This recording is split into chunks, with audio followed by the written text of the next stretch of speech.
कि इस ऋषिकेश क्षेत्र में और पूरे उत्तराखंड में वन भूमि के मामले में जो राजनीति कांग्रेस कर रही है, सरकार के पास मौका है कि सरकार हमसे भी बड़ी राजनीति करे। और क्षेत्रीय विधायक अगर वादा करके जीते होते इनसे कि मैं तुम्हारे सुख दुख में साथ रहूंगा, तो आज यहाँ होते। मैं आज 4 दिन के बाद यहाँ पर पहुंचा। मैं ये सोच रहा था कि हम तत्काल ऐसे मौके पर, मतलब सरकार से पहले हम पहुंचे, ये उचित नहीं है। पहले सरकार को उचित समय दिया जाना चाहिए कि सरकार ऐसे मामलों का निराकरण अपने स्तर से कर ले। तो हमने 4 दिन का सरकार को समय दिया। आज 4 दिन के बाद भी जब सरकार कोई निराकरण की ओर नहीं बढ़ रही है, लोगों से कोई बातचीत नहीं हो रही है, कोई समाधान का रास्ता नहीं खोजा जा रहा है, तो तब लोगों के पास मैंने आना उचित समझा। और मैं लोगों को ये कहना चाह रहा हूँ, यहाँ के लोगों को, कि जो भी न्यायिक असिस्टेंस, मतलब लीगल असिस्टेंस की उन्हें आवश्यकता होगी, हम लोग उनको वो न्यायिक वो लीगल असिस्टेंस देंगे। साथ साथ में सरकार को मैं रास्ता भी दिखा रहा हूँ कि सरकार, ये ऋषिकेश तक की बात नहीं है, हल्द्वानी है, रामनगर में पुछड़ी एक बहुत बड़ा इलाका है, वहाँ है, ऋषिकेश है, गांव में, मतलब पहाड़ों में जगह जगह ऐसे मामले हैं जहां पर लोग पुश्तैनी रूप में भूमियों में, जिन जमीनों में रहते आ रहे हैं, आज वो वन विभाग की निकल रही है। इतने सालों से सरकार को पता नहीं था। और यहाँ तक भी है कि सरकारें अतीत में उन जमीनों के लिए लगान लेती थी, तो इसका मतलब सरकार को भी पता नहीं था।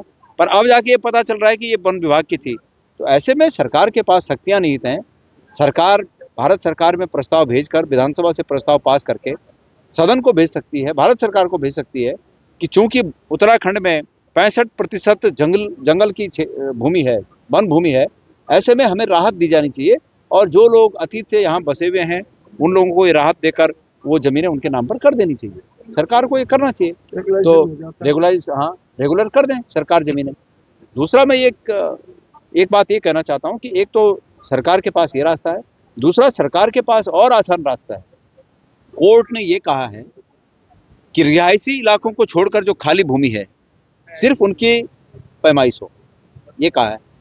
अब सरकार को काम ये था कि सरकार इन लोगों से बातचीत करती और इन लोगों को एक एफिडेविट देती कि हम उसी सीमा तक कार्रवाई कर रहे हैं जिस सीमा तक कोर्ट ने हमें आदेश कर रखा है, हम आपके रिहायशी इलाकों को बिल्कुल नहीं छेड़ रहे हैं। अगर ये बात होती तो ये पार्षदगण जो हमारे साथ आज यहाँ पर हैं, ये अपने लोगों को समझाते कि भाई जो खाली जमीनें हैं उनको छोड़ो ना, हमारे जो घर बने हैं, अहाता बना है, और जितना हमारा कब्जा है उसको छोड़कर, और हमें आने जाने के लिए रोड को छोड़कर, बाकी सरकार जो करे करे, हमें मत छेड़ा जाए। यही तो है ना आप लोगों की मांग, लोग यही चाहते हैं।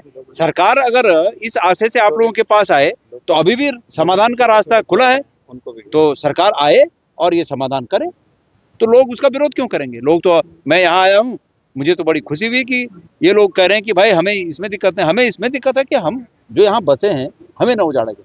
और सरकार का एक कर्तव्य ये भी होता है कि लोगों को न उजाड़ा जाए, हर एक वो संभावना तलाशी जाए जिससे कि लोग को प्रभावित न हो, हर वो संभावना सरकार को तलाशनी चाहिए। धन्यवाद। अच्छा सर, इस मामले में अब एक विपक्ष के रूप में आप लोग पहुंचे, तो मैंने, देखिए मेरी बात सुनिए, हम पहले विरोध की बात नहीं करेंगे, हम पहले इसके हल की बात करेंगे। विरोध तो तब होगा कि जब सरकार बिल्कुल बोलेगी हम करने वाले ही नहीं है, तब हम विरोध करेंगे। अभी हम चाहते हैं कि सरकार ये हल करे, और सरकार पक्ष विपक्ष होता है।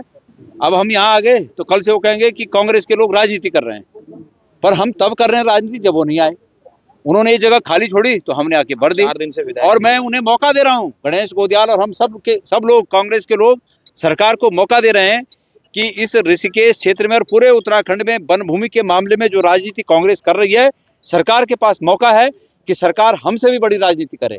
और हमसे बड़ी राजनीति क्या होती है? वो रेगुलर कर दे और फिर वो राजनीति करे कि देखो हमने कर दिया, हमें खुशी है? करे ना, हम तो मौका दे रहे हैं उन्हें कि करो, इनका काम करो और तब राजनीति करो। हाँ, धन्यवाद। अच्छा सर, एक आखिरी सवाल रहेगा, जब से यहाँ पर वन विभाग की टीम पहुंची है तब से यहाँ के लोग एक तरह से तनाव में है।